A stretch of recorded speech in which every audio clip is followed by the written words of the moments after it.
한 중학생이 마음의 근심과 걱정이 넘쳐서 고민하다가 가출하기로 결심을 했습니다. 성은 곽씨이고 마지막 이름은 찬으로 끝나는 그런 학생입니다. 그 당시 부모님은 저에게는 별로 관심이 없어 보였어요. 제 말은 잘 안 들어주고 누나하고 여동생 말만 잘 들어주는 것 같았습니다. 비교를 자꾸 하게 되니까 왜 저들에게는 잘해주고 나에게는 이렇게 홀대를 하는가? 하나밖에 없는 아들을 이렇게 찬밥 신세로 전락시키신가? 이런 고민이 되었다는 것이죠. 어디에서 이제 외동아들 하면은 정말 귀하게 자랐을 것 같습니다. 이렇게 얘기들을 많이 하시는데 천만에요. 전혀 귀한 대접 받지 못하고 자랐습니다. 근데 여러분, 중학생이 무슨 그렇게 근심이 많이 있겠습니까? 근데 그때는 사춘기여서 근심이 여러 가지가 많아서 심각했습니다. 그러던 어느 날 이렇게 결심을 한 것이죠. 이대로 내가 집에 있을 수만은 없다.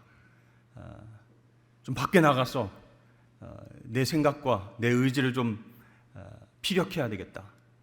내가 신앙이 있지만 이 여러 가지 어려움과 근심과 걱정, 그 마음을 하나님께서는 이해하실 것이다. 가출하자. 이렇게 마음을 먹었습니다. 그래서 모아둔 용돈을 가지고 무작정 집을 나왔는데 막상 갈 곳이 없었습니다. 그래서 일단 지하철을 타고 종로로 갔습니다. 종로에 가니까 이제 대형 서점에 이제 눈에 들어오는 거예요. 여러 코너에 가서 책을 뒤적뒤적거리고 책도 읽어보았지만 집중이 안 되는 거예요. 재미도 없습니다. 배가 고파서 밖에 나와서 식당에서 밥을 먹고 그럼 영화를 한 편 봐야 되겠다 해서 종로에 있는 극장을 여러 군데 찾아갔는데 가는 곳곳마다 미성년자 출입 금지 이렇게 돼서 내가 볼 수 있는 영화를 상영하는 것이 없었습니다. 안 되겠다 싶어서 세운상가에 들어가서 전자기기, 악기 이런 것들을 구경하다가 결국은 경복궁까지 갔습니다. 이게 무슨 궁상이란 말입니까, 여러분? 다시 집으로 돌아가고 싶었지만 자존심이 있지 안 간다. 칼을 뺐으면 두부라도 썰어야지. 안 들어간다. 이렇게 생각하고 친구에게 연락해서 하룻밤만 재워달라 이렇게 부탁을 했습니다. 제 생각에는 집에 연락도 안 하고 외박을 했으니 이 정도면은 나를 찾으면서 난리가 났겠지 이런 생각을 했어요. 그래서 둘째 날 저녁쯤 돼서 집으로 들어갔습니다. 기어 들어갔습니다. 그런데 가족 중에 아무도, 어머니도, 누나도, 동생도, 아버지도 아무도 저의 행방에 대해서 궁금해하는 사람이 없는 거예요. 그냥 일상적으로 어디 갔다가 들어온 것처럼 대하는 거예요. 제가 너무 답답해서 나 어제 어디서 잤는지 알아? 이렇게 제가 물어봤어요. 그제서야 어머니가 말씀을 하십니다. 어제 네 친구 어머니가 전화가 왔는데 집에서 재운다고 전화가 왔다더라. 저는 속으로 이게 아닌데 내가 원한 반응은 이게 아닌데 우리 소중한 아들 어디 연락도 없이 다친 것 아닌가 막 찾아 헤매면서 제가 들어가면 우리 아들아 하고 막 이렇게 두 손 들어서 나를 안아주실 줄 알았는데 다 알고 있었어. 친구 집에서 자고 왔다면서. 그래서 저는 그때 깨닫게 됐습니다. 가출은 방학 때 하면 안 되겠구나. 그런 생각을 하게 됐습니다. 그러니까 저는 제 인생에 있어서 공식적으로 한 번도 가출을 한 적이 없는 것입니다. 여러분 꼭 기억하시길 바랍니다. 저의 사춘기는 그렇게 소심하게 지나갔습니다. 오늘 본문 말씀에는 예수님의 유명한 말씀, 너희는 마음에 근심하지 말라 이렇게 시작하고 있습니다. 제자들이 지금 근심 가운데에 쌓여 있는 것이에요. 십자가의 죽음과 제자에 대한 배신에 대한 그 예수님의 말씀을 들은 제자들이 근심에 쌓일 수밖에 없었습니다. 지난 3년 동안 예수님을 따라다녔던 모든 수고와 사역이 물거품이 될 것 같은 불길한 마음이 그들 가운데 들었습니다. 그래서 허무감과 속상함과 불안함이 엄습해 왔어요. 예수님과의 이별도 걱정이지만 이제 자신의 남은 삶을 어떻게 꾸려나갈 것인가 걱정이 됐습니다. 예수님을 따라 나서면서 거의 전 재산을 드렸는데 이제 나에게 남는 것은 무엇인가? 이 이후의 삶을 어떻게 살아갈 것인가? 하나님 나라가 곧 도래한다 이렇게 믿고 있었는데 예수님이 십자가에서 죽으신다면 나는 어떻게 될 것인가? 또 갈릴리, 베레아, 데가볼리, 유대, 예루살렘까지 어디든지 종횡무진하면서 복음을 선포하시고 기적을 베푸신 그 예수님께서 유대인의 왕이 되셔야 되는데 지금 십자가에서 죽는다고 말씀하시고 이별에 대해서 이야기를 하시고 배신에 대해서 이야기를 하시고 그러니까 예수님 너무 약해지신 것 아닌가, 흔들리는 것 아닌가 제자들이 걱정과 근심에 쌓였습니다. 여기에 나오는 근심이라고 하는 단어는 영어로 보면 트러블로 번역이 되어 있는데요, 원어로는 타라소 이렇게 되어 있습니다. 물이 요동치다라는 말에서 유래한 단어로 뒤흔들다, 혼란에 빠뜨리다 그런 뜻이에요. 그러니까 지금 제자들의 마음이 매우 걱정스럽고 혼란스럽고 고통스러운 상태다라는 것을 알 수가 있습니다. 그러니까 제자 중에 한 사람은 스승을 팔려고 밖으로 나갔고 또 수제자 베드로는 달기 새벽을 알리기도 전에 예수님을 3번이나 부인할 것이라는 경고를 들었습니다. 그 분위기가 너무 안 좋은 거예요. 제자들은 근심이 파도처럼 몰려오는 것을 느꼈습니다. 마음의 깊은 곳에서는 무의식이 있습니다. 그런데 그동안 몸과 마음이 경험했던 온갖 종류의 무의식들이 지금 이 일들로 인해서 세찬 파도와 홍수로 인해서 표면에 올라오듯이 흙탕물처럼 뒤엉켜서 제자들을 엄습하고 있었습니다. 그때 예수님께서 제자들의 이러한 근심과 불안과 동요를 진정시키시기 위해서 이렇게 말씀하셨습니다. 메 타라세스토 휘몬 헤 카르디아, 너희의 마음이 동요되지 않도록 하라. 그러니까 마음 깊은 곳에서부터 헝클어지고 탁해지지 않도록 지금 각별히 조심해라, 이렇게 주님께서 말씀하셨습니다. 오늘날 주님의 제자인 우리는 어떻습니까? 우리가 살아가는 세상은요, 불신앙에 사로잡혀 있는 세상입니다. 더 이상 신의 현존을 기대하지 않습니다. 여러 가지 뉴스의 소식들을 들어보면 러시아의 우크라이나 침공 전쟁으로 인해서 어린아이들, 여인들, 힘없는 사람들이, 민간인들이 죽어가고 있습니다. 그 전쟁의 영향으로 곡물과 기름값도 치솟게 되었습니다. 전 세계는 이상기후로 인해서 생태계가 파괴되고 미국 학교에서는 총기 난사로 인해서 여전히 죄 없는 학생들이 죽어가고 있습니다. 또 아무리 열심히 일하고 땀을 흘려도 보상과 열매를 기대할 수 없는 사회, 한탕주의, 한 건에 내가 부자가 될 수 있다라고 하는 그런 생각을 가진 사회, 각자 삶의 고통에서 살아가느라 아무도 관심을 보이지 않는 이웃들, 걱정과 근심의 포로가 되어서 밤에는 불면증에 시달리는 사람들, 그런 사람들로 넘쳐납니다. 그래서 의학적인 치료나 심리적인 치료도 받고 명상도 해보고 좋다는 약도 써보지만 우리를 지배하는 걱정, 근심에 대해서는 피상적인 위로만 받을 수 있을 뿐입니다. 그래서 이러한 상황 속에서 신은 과연 이 세상에 있기는 한 것인가? 전쟁과 기근과 불공정의 세상에서 도대체 신이 있다면 왜 침묵하고 있는가? 의심하고 근심하고 화를 내기도 합니다. 이런 여러 가지 근심들에 대해서 예수님은 우리에게 근본적인 처방을 내리십니다. 오늘 본문을 통해서 우리의 근심에 대한 예수님의 처방은 무엇입니까? 첫 번째로 그 처방은 하나님과 그가 보내신 아들을 믿으라, 이렇게 말씀하시는 거예요. 하나님을 믿고 그 아들 예수를 믿는 것이 바로 근심에 대한 처방이다라고 말씀하십니다. 근데 여러분, 이 말씀은요, 단순히 하나님이 존재한다는 것을 믿으라 그런 말이 아니에요. 하나님께서 아들 예수를 통해서 베푸신 구원을 받으라, 그 구원받는 방법은 예수를 구주로 고백하는 믿음을 통해서이다. 죄로 인해서 고통받는 인간의 역사와 삶을 치유하고 회복하실 분은 오직 하나님이시다. 그러니 하나님을 믿고 그 아들 예수 그리스도를 믿으라. 그런 뜻입니다. 그렇습니다. 우리 가운데 어떠한 근심과 회의가 있을지라도 폭풍처럼 그 마음속에서 쓴 것들이 올라와서 우리를 파괴하고 고통스럽게 할지라도 전능하시고 선하신 하나님을 믿으면 이 근심들도 나중에 변하여 선한 열매를 맺게 될 줄로 믿습니다.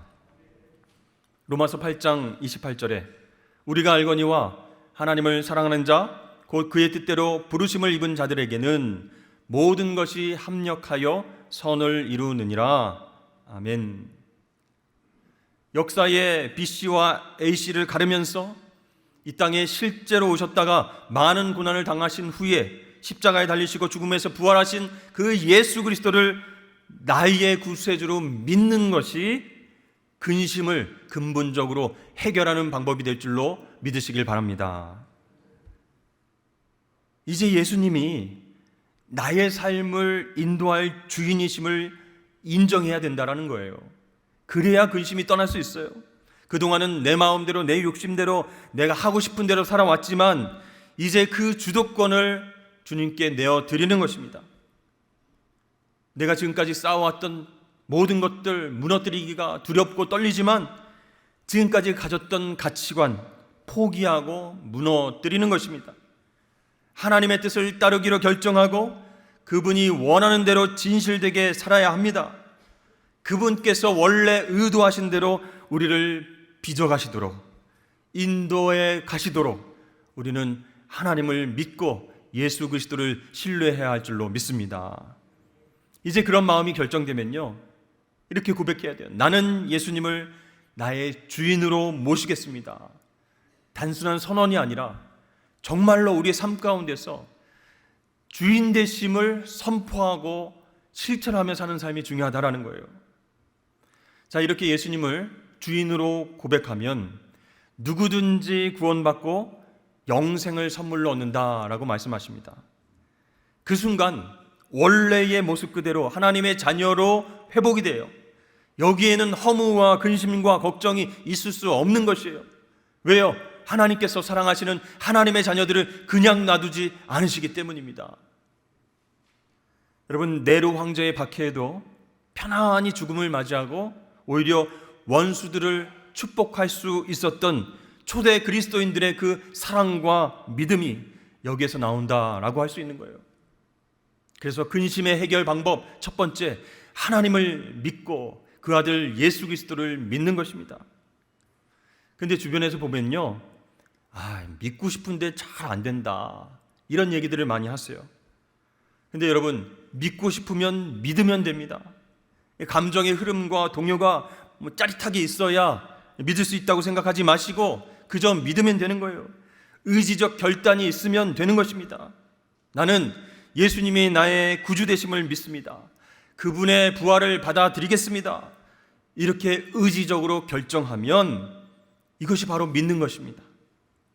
또 우리 주변에 보면요, 전도하는데 이런 얘기들을 많이 하세요. 아직까지 잘 모르겠다. 교회에 대해서, 기독교 신앙에 대해서 잘 모르겠다. 확신이 안 선다. 이렇게 말하는 분들이 많이 있어요. 여러분, 그런데요, 기독교에 대해서, 진리에 대해서 속속들이 다 알고 나서야 믿을 수 있는 것이 아닙니다. 물론 다 알면 좋겠죠. 그러나 시간이 걸린다는 거예요. 성숙의 단계가 있는 거예요. 성경은요, 우리가 평생 공부하고 영적으로 성장해야 된다 이렇게 말하고 있지만 지금은 예수 그리스도만 분명히 알고 믿으면 된다 이렇게 가르치고 있어요. 그러면 또 이렇게 물어보죠. 아니, 믿고 났는데 믿고 나서도 계속 죄를 짓게 된다, 이게 정상이냐 이렇게 묻는 분들이 간혹 계십니다. 그럼 그때 어떻게 대답해 주시겠습니까? 그럴 때마다 회개하고 돌이키면 됩니다. 하나님이 받아주십니다. 이렇게 말씀하셔야죠. 여러분, 아기는 태어나서 걸음마 단계를 거쳐야 설 수 있고 또 자신의 힘으로 걸을 수 있습니다. 근데 넘어질까 봐 아예 걷는 것을 포기하면 그 아이는 어떻게 될까요? 끝까지 걸을 수 없게 되죠. 오히려 넘어지면서 조금씩 걷는 법을 배우게 된다는 것입니다. 여러분들은 목욕탕에 갈 때 어떤 마음으로 가십니까? 죄 많은 이 인생이 목욕탕에 가서 깨끗함을 얻어야지. 때가 너무 많은데 이렇게 걱정 근심에 쌓여서 목욕탕 가십니까? 목욕탕 주인 보기가 민망하십니까? 저 사람 일주일 전에도 왔는데 또 왔네. 그렇게 몸이 더러운가? 때가 많은가?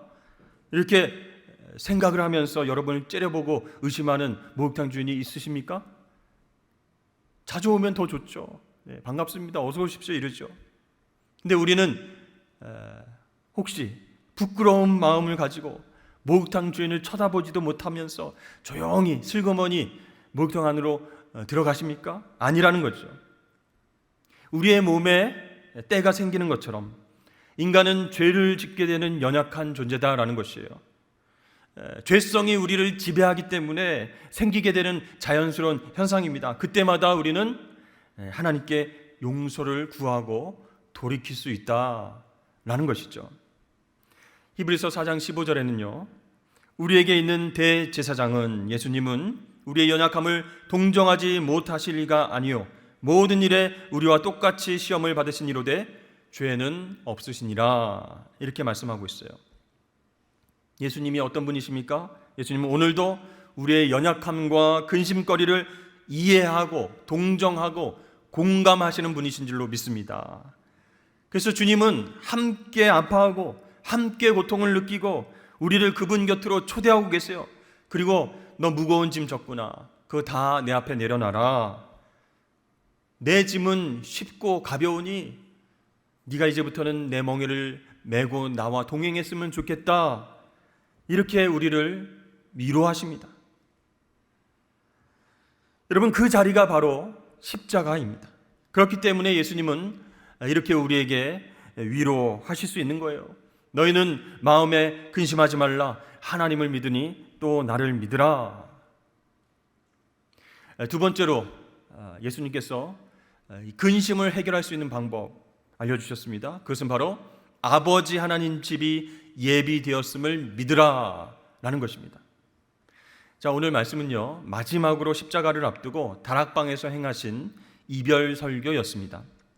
예수님은 자신의 죽음 이후에 그를 따르는 제자들 중에 더러는 믿음의 혼란과 회의를 겪으실 것을 알고 계셨습니다. 이것을 알고 하신 말씀이 오늘 2절과 3절 말씀입니다. 우리 함께 읽어보겠습니다. 시작. 내 아버지 집에 거할 곳이 많도다. 그렇지 않으면 너에게 일렀으리라. 내가 너희를 위하여 거처를 예비하러 가노니 가서 너희를 위하여 거처를 예비하면 내가 다시 와서 너희를 내게로 영접하여 나 있는 곳에 너희도 있게 하리라. 여러분, 이 약속은 예수님의 제자들을 위해 준비된 장소로서의 아버지 집, 즉 내세 천국에 대한 약속입니다. 죽은 이후에 내세가 없다면, 천국이 준비되지 않았다면 이 땅에서의 우리의 신앙생활과 우리의 삶이 허무하게 되는 것이죠. 복음을 위해서 애쓴 것도, 전도하기 위해서 힘쓴 것도, 주님의 이름 때문에 핍박을 받는 것도, 고통받는 것도 다 헛수고가 됩니다. 그렇습니다. 이 내세 천국이 있어야 이 땅의 모든 근심과 걱정과 모순과 문제들이 영원히 해결될 수 있음을 여러분 믿으실 수 있기를 바랍니다. 요한계시록 21장에는 성도가 거할 영원한 집을 이렇게 증언하고 있습니다. 모든 눈물을 그 눈에서 닦아주시니 다시는 사망이 없고 애통하는 것이나 곡하는 것이나 아픈 것이 다시 있지 아니하리니 처음 것들이 다 지나갔음이러라. 아멘. 그렇습니다. 이 말씀을 읽으면요, 아버지 하나님의 집은 이 세상의 모든 고통과 모든 모순과 모든 아픔이 해결된 곳인 줄로 믿습니다. 그 영원한 가치를 우리에게 선물해 주시기 위해서 예수님은 지금 죽음 건너편으로 가신다고 하셨고, 그 거처에서 제자들과 우리를 만날 것임을 약속하고 계신 거예요. 그렇습니다. 이 하늘 아버지 집이 준비되어 있기 때문에 우리들은 근심하지만 기뻐할 수 있는 것입니다. 그것은 어떤 현실 도피가 아니에요. 하나님께서 우리를 사랑하셔서 준비한 내세 하나님 아버지의 천국집이 있기 때문에 우리가 버틸 수 있는 거예요. 소망 가운데 살아갈 수 있다라고 하는 것입니다. 세 번째, 우리가 근심을 어떻게 해결할 것인가? 바로 예수님이 아버지 집으로 가는 유일한 길임을 믿어야 된다라는 것이에요. 이것이 우리의 여러 가지 근심을 본질적으로 해결해 주실 해결책이다라는 것이죠. 자, 예수님께서 제자들에게 영원한 거처를 준비하러 간다라고 하니까 도마가 약간 의심하면서 이렇게 묻습니다. 주여, 주께서 어디로 가시는지 우리가 알지 못하거늘 그 길을 어찌 알겠사옵나이까? 어디로 가시는지도 알지 못하고 그런데 어디에다가 거처를 예비한다 그런 말씀이십니까? 이렇게 물어보는 거예요. 그때 예수님께서 이렇게 대답하셨습니다. 예수께서 이르시되 내가 곧 길이요 진리요 생명이니 나로 말미암지 않고는 아버지께로 올 자가 없느니라 이렇게 말씀하셨어요. 그러니까 예수님을 통하지 않고는, 예수님을 믿지 않고서는 하나님 아버지께로, 천국으로, 영생으로, 아버지 집으로 나아갈 수 없다라고 말씀하고 계십니다. 이 복음을 처음 접한 분들은 이런 질문들을 많이 하십니다. 도대체 예수가 누구기에 그 사람의 피가 우리를 의롭게 하고 영생을 준다고 말합니까? 2000년 전에 잠깐 살다가 갔던 팔레스타인 유대인 청년 아닙니까? 이렇게 질문하는 분들도 있어요. 여러분, 예수님은 과연 어떤 사람이었고 무슨 일을 하셨습니까? 그분은 과연 어떤 분이길래 2000년 전에 일어난 이 유대 청년의 죽음이 모든 인류의 죄를 해결해 줄 수 있다라고 말하는 것입니까? 그 유대 청년과 내가 무슨 관계이며 그의 피가 나의 죄를 씻어준다고 말하는 것, 그게 어떤 의미입니까? 이렇게 여러분 주위에서 물어보신다면 어떻게 말씀하시겠습니까? 바울은요, 예수님에 대해서 이렇게 로마서 1장에서 소개하고 있습니다. 이 복음은 하나님이 선지자를 통하여 그의 아들에 관하여 성경에 미리 약속하신 것이라. 그의 아들에 관하여 말하면 육신으로는 다윗의 혈통에서 나셨고 성결의 영으로는 죽은 자들 가운데서 부활하사 능력으로 하나님의 아들로 선포되셨으니 곧 우리 주 예수 그리스도시니라. 아멘.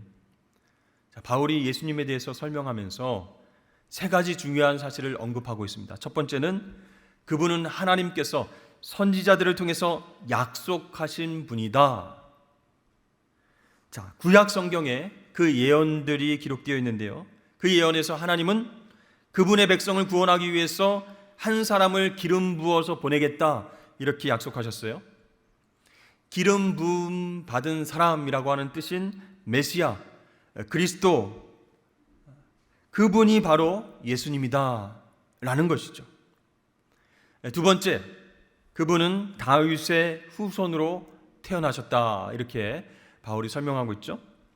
구약 예언에 따르면 최소한 메시아로 태어날 사람이 갖춰야 할 조건은 다윗 가문에서 태어나는 것이었는데 이 예수님의 육신의 아버지 요셉이 다윗의 가문입니다. 자, 그리고 세 번째, 예수님은 어떤 분인가? 그분은 죽은 자들 가운데서 부활하심으로 하나님의 아들로 입증되셨다 이렇게 얘기하고 있습니다. 이 세 가지 사실은요, 모두 예수라고 하는 유대 청년이 평범한 사람이 아님을 증언하는 것입니다. 그렇습니다. 예수님은 모든 인류의 죄를 사하기 위해서 십자가 위에서 피를 흘리시고 죽으셨다가 부활하셨습니다. 여러분, 유대인 중에 부활을 믿는 사람들이 있었어요. 다 믿는 것은 아니었고 바리새파 사람들만 부활을 믿었는데 그 부활도 세상 끝날에 일어날 일이다 이렇게 생각을 했었어요. 그런데 역사 한복판에서 한 젊은 청년에게 일어날 줄은 아무도 몰랐어요. 예수님은 죽은 자들 가운데 살아나셨습니다. 부활하셨습니다. 이 사건은 바로 예수님이 하나님의 아들이라는 사실을 확증시켜 주셨다. 그런 얘기죠. 그렇습니다. 여러분, 이 부활에 대한 믿음으로 예수님의 말씀과 행적을 쭉 따라가다 보면, 쭉 읽어보면 모든 의문이 풀리게 되는 거예요. 예수님의 말씀은요, 종교적인 지식과 지혜가 아니라 하나님 나라의 비밀이었음을 깨닫게 됩니다. 그분의 병 고치는 능력과 귀신 쫓는 능력과 죽은 자를 살리는 능력은 인간의 신통력이 아니라 하나님 아들의 능력이었음을 깨닫습니다. 예수님이 세례 요한에게 세례를 받으신 것은 하나님의 아들로서 인류의 죄를 짊어지는 예식이었음을 깨닫게 됩니다. 언제요? 부활의 주님을 믿고 그분의 행적을 읽어갈 때 그렇게 새롭게 깨닫게 되는 거예요. 이런 까닭에 구원의 길은 예수로 통한다, 이렇게 말할 수밖에 없는 것입니다. 오직 예수님만이 길이요 진리요 생명이 되십니다. 예수님께서 십자가에서 흘리신 피, 그 보혈로 인해서 우리는 하나님의 자녀로 회복이 되는 줄로 믿습니다. 그렇게 예수님을 구주로 영접하고 보혈의 공로를 의지할 때 하나님은 우리를 의롭다고 인정해 주시고 자녀로 받아주시는 거예요.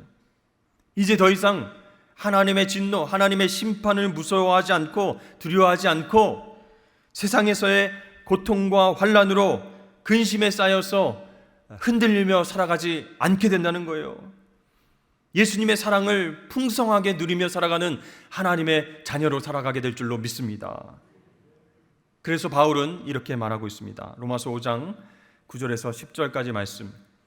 그러면 이제 우리가 그의 피로 말미암아 의롭다 하심을 받았으니 더욱 그로 말미암아 진노하심에서 구원을 받을 것이니 곧 우리가 원수 되었을 때 그의 아들의 죽으심으로 말미암아 하나님과 화목하게 되었은즉 화목하게 된 자로서는 더욱 그의 살아나심으로 말미암아 구원을 받을 것이니라. 아멘.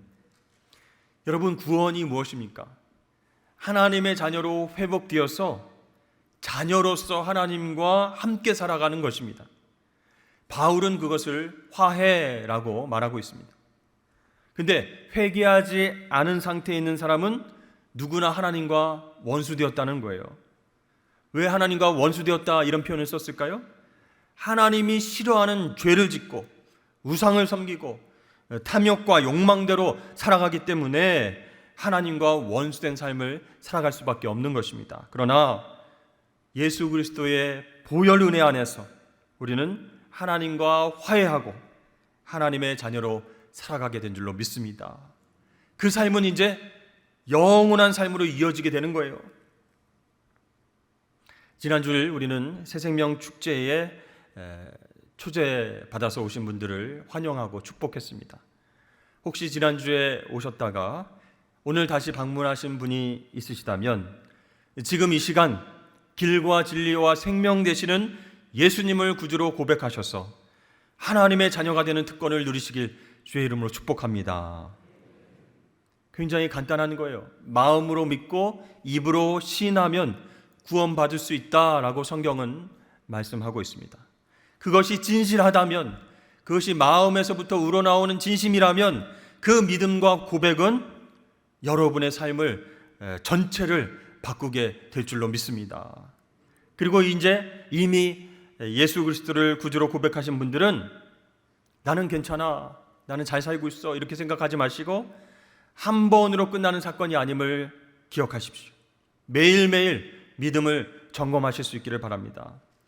여러분, 여러분들의 믿음에는 부활까지, 영생까지 포함되어 있습니까? 부활하신 예수님께서 지금도 주인 되셔서 나와 함께하고 계심을 믿습니까? 그분의 이름을 의지하고 그분의 보혈을 의지하여서 어려움과 환난 속에서도 근심하지 아니하고 승리를 경험하고 계십니까? 우리의 믿음이 확실한지, 우리가 하나님의 자녀로서 행복한 삶을 살아가고 있는지 다시 한번 점검을 해봐야 되겠습니다. 우리 말씀을 생각하면서 다 함께 저를 따라해 보도록 하겠습니다. 나에겐 예수님이 전부입니다. 나의 소망은 오직 예수님께 있습니다. 나는 예수님밖에 자랑할 것이 없습니다. 나의 모든 근심은 예수님을 신뢰함으로 사라질 것입니다. 아멘.